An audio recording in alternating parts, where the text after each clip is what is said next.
In this video, we're going to be talking about a chapter from the book The Way of the Superior Man by Deida. And the chapter that we're going to be talking about today is chapter 5, Always Hold Your Deepest Realization. And the summary of the chapter reads like this. Eternity must be a man's home, moment by moment. Without it, he is lost, always striving, grasping at puffs of smoke. A man must do anything necessary to glimpse and then stabilize this ever-fresh realization and organize his life around it. Now, basically my quick summary of this chapter is that, as the title says, we should always hold to our deepest realizations, meaning that we should never forget what all of this thing is all about, what all of this thing is, the source of everything, the source of creation, who we truly are at our deepest levels, the ultimate reality, the thing that there is, everything that there is right now in this present moment, knowing eternity and some complicated, interesting things like this. Now, it says that if we don't hold on to this realization, if we don't ground ourselves in these realizations, in this source of all things, then our life will pass by just like this, and it will be shallow. The things in it will be superficial. Now, this is one of those hard to understand chapters, so I will be doing a lot of reading directly from the book, because I don't want to talk about something that I don't understand. So we'll be reading quite some together. Now the chapter starts out like this. Make your life an ongoing process of being who you are at your deepest, most easeful levels of being. Everything other than this process is secondary. Your job, your children, your wife, your money, your artistic creations, your pleasures, they are all superficial and empty if they are not floating in the deep sea of your conscious loving. Now, this is quite a harsh and interesting thing to say, that everything other than this process is secondary. Your job, your children, your wife, your career, everything is secondary to making your life an ongoing process of who you are. Now, I think that this is one of the most fascinating questions. Who are you? Who am I? Because most of us think of ourselves as an ego that is separate from everything else, that is coming in contact with this alien world around it. We think that I is something a couple of inches behind the eye and right between the ears. Like, that is me. That's right there, that's me. And the other things, my body is just dangling from that thing that is I. We think of ourselves as a chauffeur, a driver of our body. We think of ourselves and our body as a taxi driver thinks of its automobile. But the thing is that we are not separate from this outside, external, scary world. We are not separate from it. It is an essential part of us. We can't live without it, and we can't live without us. Because you see, we can't live without air, and we can't live without the sun shining, and we wouldn't be alive if all these perfect things wouldn't be this harmonious, if the earth wouldn't spin around in a rhythmic, harmonious way around the sun, if it wasn't just at the right place, if the temperature was different, the air quality or something was different. It's all perfect. And it's just as essential to our survival, the outside world, as our organs are, as our heart is essential for our survival, as our brain is essential to our survival. But we don't consider them ourselves, even though they are just as essential to us as our bodies to us. And another interesting thing is that the sense of you cannot exist without the sense of what is not you. Basically, for you to exist, there has to be something that is not you. Because otherwise you wouldn't know what is what. If there is nothing that is not me, then I don't know what is me, and if there's nothing that is not me, then I don't know what is not me. They exist inseparably from each other. They cannot be separated, me and not me.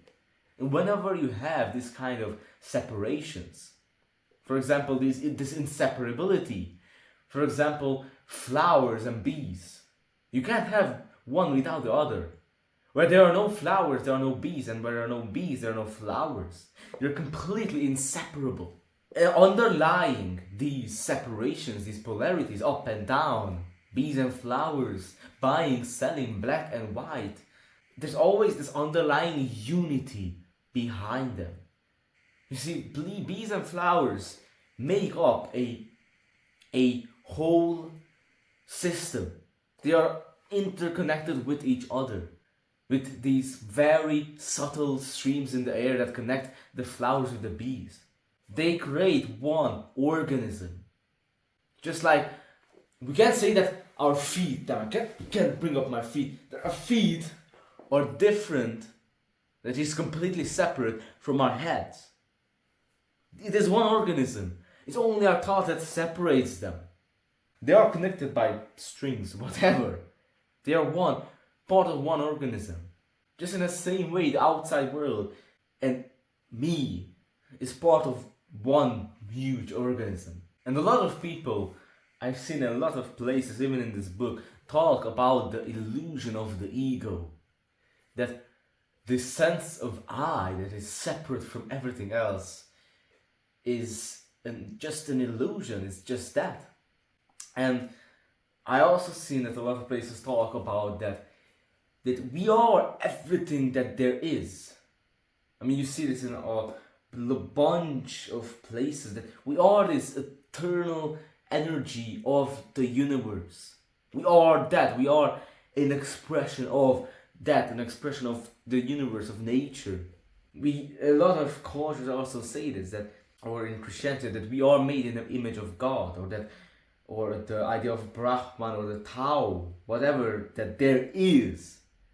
And that thing, that it's also you. How can it not be you? This ultimate reality, ground of existence, how can it not be you? It's what you're conscious of, and it's both your consciousness.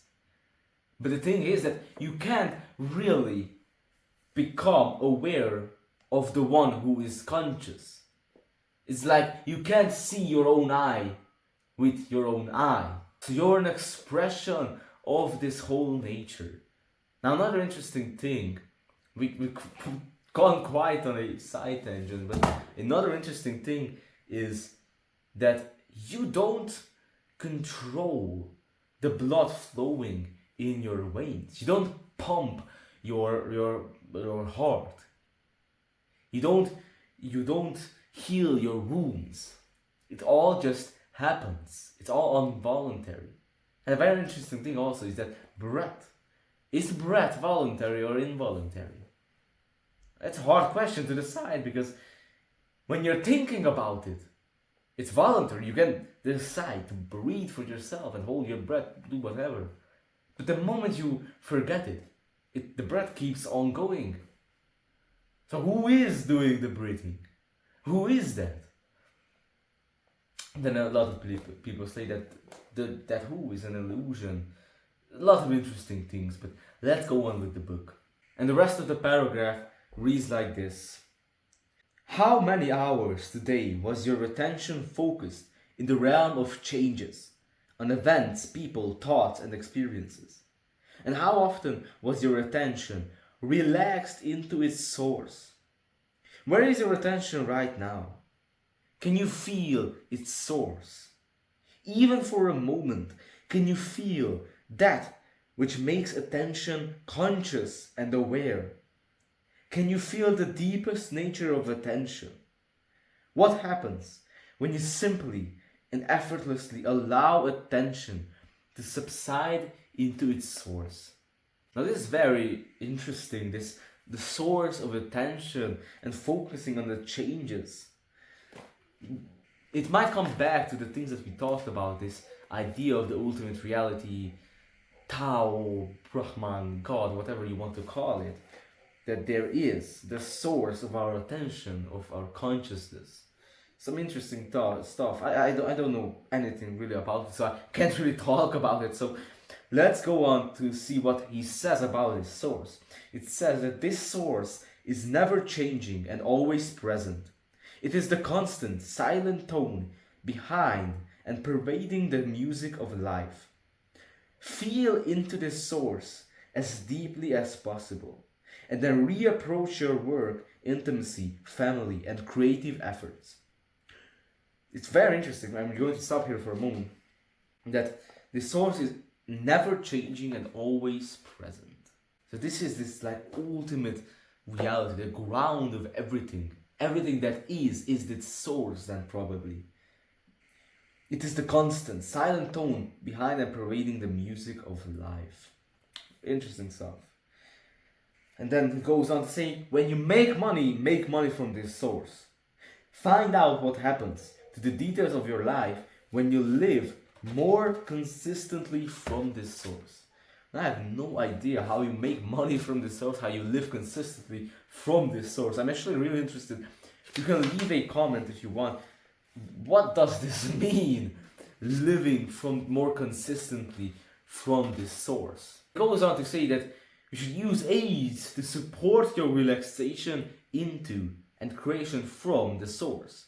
Read books that remind you of who you are in truth.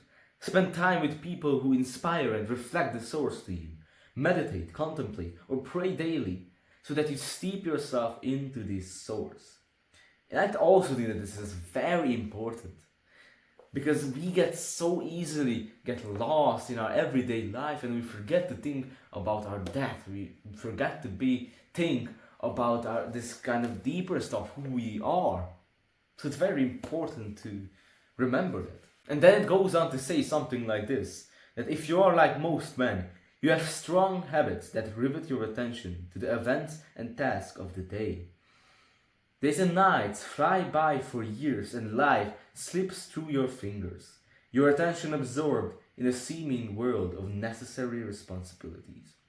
But all of it is empty if we do not live our responsibilities as expressions of our depth of being and heart truth.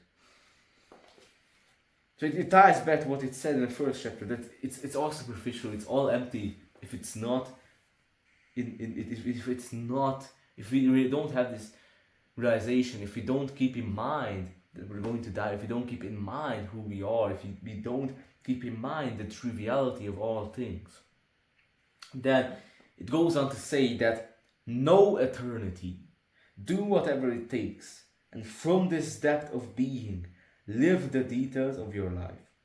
But if you postpone the process of submerging yourself in the source for the sake of taking care of business first, your life will be spent in hours and days of business, and then it will be gone. Only if you are well grounded in that which is larger than life, will you be able to play life with humor, knowing that each task is a mirage of necessity. Really like this. Playing life with humor, knowing that each task is a mirage of necessity. Most of the things in life are completely unnecessary. Most of them don't matter. And it says that if we are grounded in this thing that is larger than life, can we play life with humor? Very interesting stuff. Very interesting stuff. Still not sure what this really means by knowing eternity. Still interested about that. You can tell me in the comments what you think about this. Then it goes on to say that even in the most mundane, trivial moments of our life, we should feel the depth of our being, who we truly are. We should be grounded in this realization, even when we're brushing our teeth, mopping the floor, cleaning up the kitchen. It says that feel the boundless cognizance in which each instant seems and vanishes. All moments are the same intensity of clarity, completeness, and humor when you meet each moment with your deepest realization. Nothing has ever happened, has made any difference to the one who you are. Nothing that has ever happened has made any difference to the one who you are. Capital O. This also ties back to the one who you are. Interesting stuff. I don't understand anything from it. But you can tell me in the comments, what do you think about it? The boundless cognizance in which each instant seems and vanishes. Interesting stuff. So, hope you like this video. We basically just read the chapter together. Hope you liked it. Thank you for being here. You can freely share your thoughts. I'm very interested in what you think about this chapter. So, thank you for your presence. Thank you for your attention. All love. Wishing you the best. Have a great day and goodbye.